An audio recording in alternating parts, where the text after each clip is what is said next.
like the America's Cup and Olympics, Commonwealth Games are sort of called, they're major events, but they're almost like invited crisis, and they're a brilliant way for cities to kind of rethink and reshape themselves within kind of quite specific time frames. So they're fantastic for providing deadlines, and I think that's what cities need, because if you don't provide a deadline, things can just drag on and on and on. But they're a fantastic way of delivering massive change.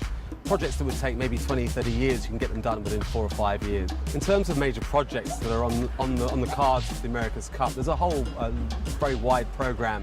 It's not just about the downtown Auckland, but it's across the region, different parts, because the impact of the America's Cup is something like $500 to $1 billion in terms of economic benefits, and so those will be felt across the region.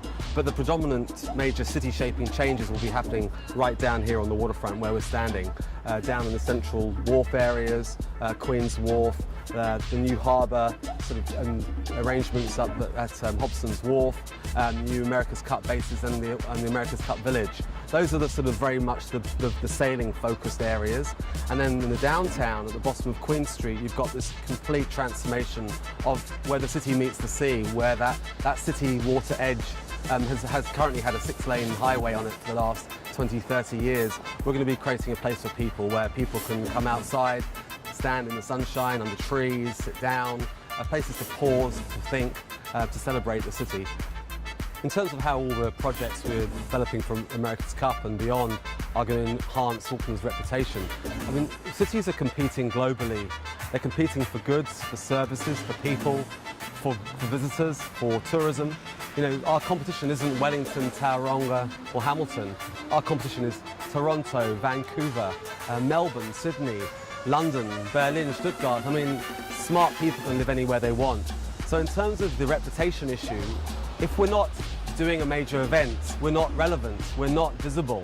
If we're not visible and relevant, people will invest elsewhere. So major events are brilliant for giving a city a kind of a brand, a global brand that you can't buy with magazines and a few YouTube clips. Well, in terms of bidding for other large events in the future, Auckland is no newcomer to the events business.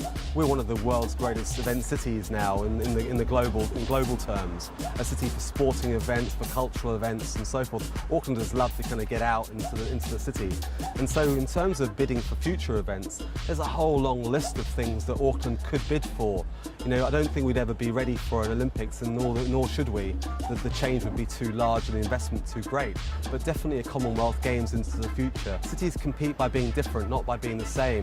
And the Māori cultural piece within Auckland is the unique competitive edge for cities, and particularly for Auckland.